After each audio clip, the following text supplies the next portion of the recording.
if I take Enclomifene, my test levels are going to double. And if I double my test levels, I'm going to double my muscle. But this is not the case. And so I'm going to explain what Enclomifene does in comparison to testosterone and explain to you which is better and why, what are the doses. And so if you want to know more about Enclomifene in comparison to HRT, this is the video for you.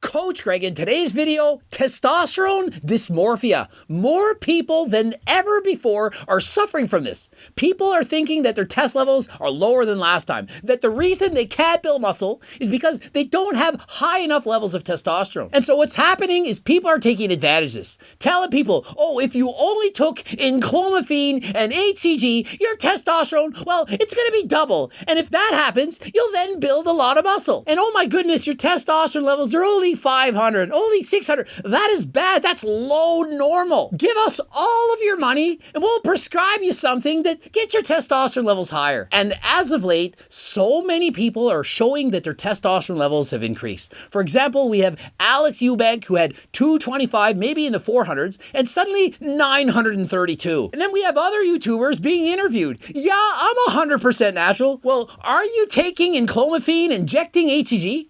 Yeah, but I'm still natural, right? This is what Marshall used that has caused some controversy, especially on TikTok. It's human chorionic gonadotropin. Yeah, it was that paired with the use of Enclomifene. And so people, what they want is the magic pill. They want to be able to claim that they're 100% natural, that they're just optimizing their testosterone levels, but they're not cheating, that they're natural. But listen, if you take banned drugs by WADA, you can't use it in sporting competition, you're not natty. And so what is, in fact, the difference? Are you any better because you're taking HCG and Enclomifene versus you're taking SARMs? I don't think so. People, they just don't want to be labeled. They don't want to be seen as they're a cheater. And so that's why people are taking Enclomifene, HCG, and other products to boost their testosterone levels because they want to be enhanced, but they don't dare. And so let's talk about famous podcaster Chris Williamson, who suddenly he's doubled his testosterone levels. Double! I wonder why. So you might remember that about 6 months ago, I started working with Marek Health because I wanted to get my blood work done and work out what my testosterone level was and everything else that was happening inside of me.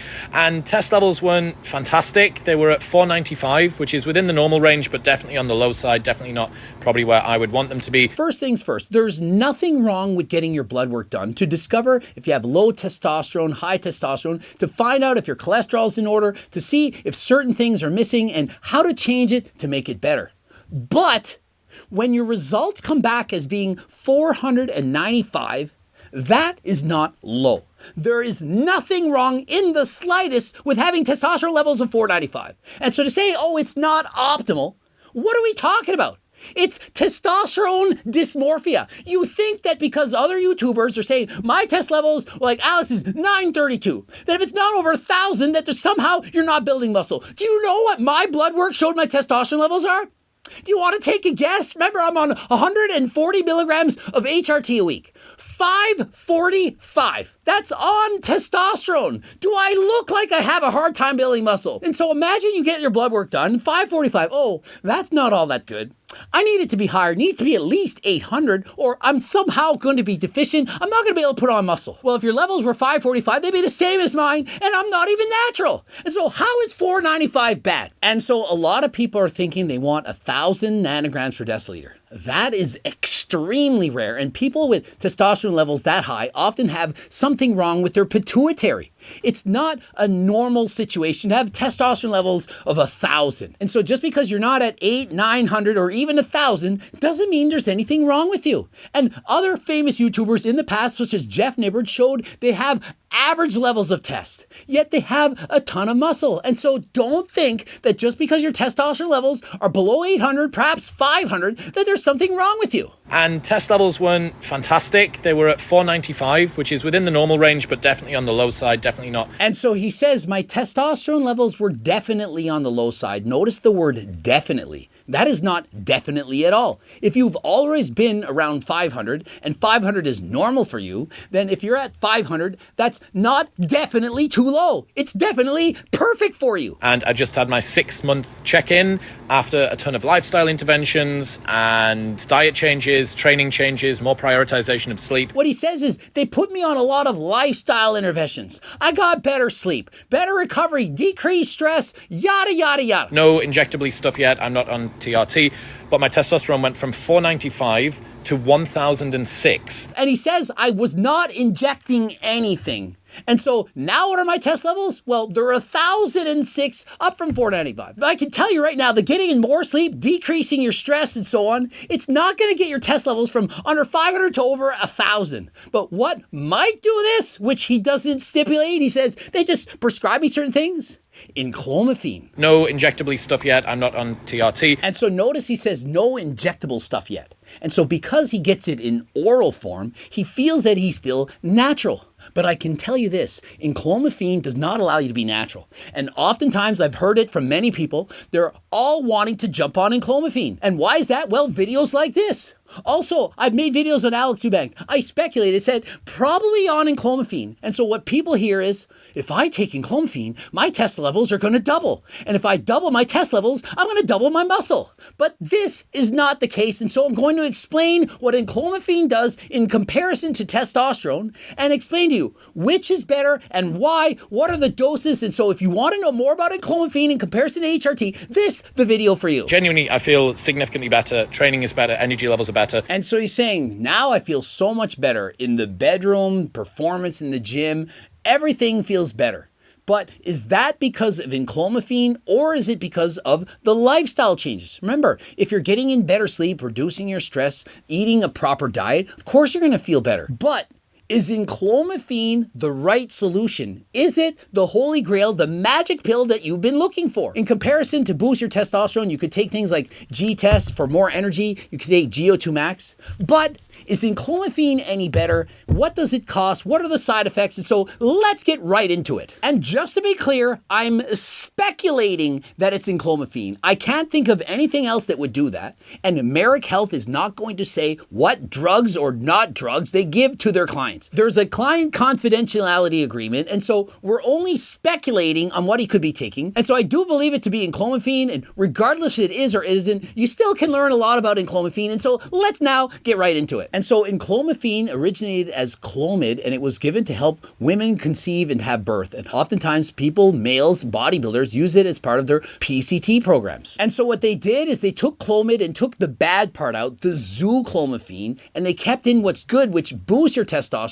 which is Enclomifene. Now, the first thing you need to understand is this drug is only going to work in males who have testicles that are functioning better than last time. They have to actually work. And so if you were kicked in a nutsack, you landed improperly on a bicycle seat, or you were born with hypogonadism, it's probably not going to work. And so it's not for anyone. You need to be producing some amount of testosterone. The ball sack needs to be working somewhat in order for Enclomifene to be effective. And so although doubling your testosterone levels sounds good on paper, thinking, well, double the testosterone, double the muscle, but what Enclomifene is actually doing is tricking your brain to thinking it's low in estrogen. And so because of this, your body then sends a signal to increase LH and FSH, which causes the body to produce greater levels of testosterone. And so one of the main problems is that your IGF-1 levels, this is one thing that can actually help you to build muscle, becomes suppressed. And so imagine you boost your testosterone levels, but your IGF-1 levels go down. Not good. And so that is one main reason. Another problem is the body then has a difficult time using the estrogen, which is needed to build muscle. You might be thinking only testosterone is required to build muscle, but it's testosterone and estrogen. And so because this is lowering estrogen levels, you're not going to build as much muscle. And so because this prevents the estrogen from binding to the receptors, it in essence prevents the body from building as much muscle. And so another problem with Enclomifene is that we don't have long-term data to support the use of it for years.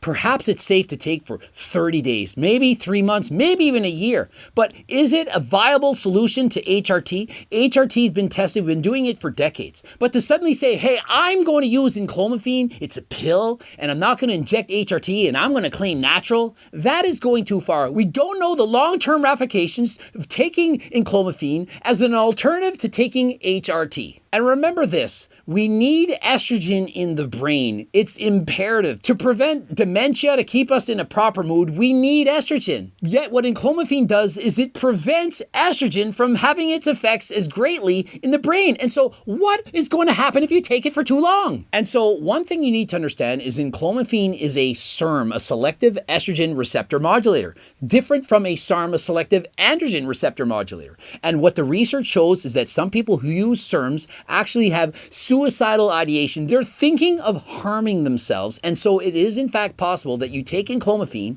and you may have negative thoughts such as this. And so please be careful. Please go and only take this with the advice and consent from your doctor. And remember Alex Eubank? I speculated that he's taking Enclomifene. We don't know for sure, but we do know is he does suffer from anxiety. And what has happened since that time? We've seen him go to the hospital. We've seen him complain of having a thump in his heart. And so please be more cautious with this than last time. Just because people are making videos that their testosterone levels are higher does not mean that you should be taking the same thing. And so you might be wondering about doses. And so a low starting type dose is 12.5 milligrams every other day. This could be as high as 25 milligrams on any single day. But remember, only do this with the advice of your doctor. The doctor is going to decide how much you should start with, what is appropriate for you. And so please don't listen to me. I'm just giving you some information. And so many are thinking, okay, I'm going to take Enclomifene, I'm going to double up my testosterone. But have you thought about what happens when you stop taking it? When you stop taking Enclomifene, it's going to last effects maybe for a week.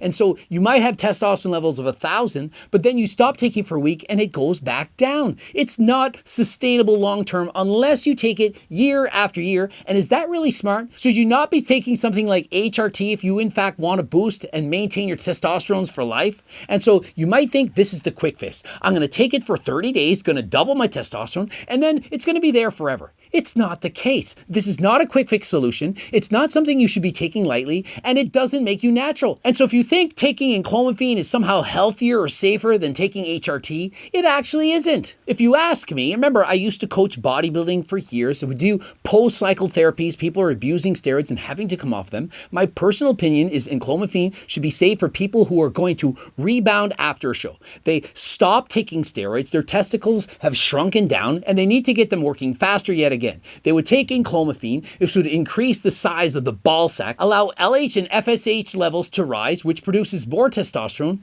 and then stop taking Enclomifene. To me, Enclomifene is not a long-term solution. It's a quick fix to allow you to return to normal for people who have abused steroids in the past, or perhaps somebody who was on a starvation diet, suffered and had very low testosterone, and it's something to boost it back to normal. But if you're at 495 like Chris Williamson, your testosterone levels are already good.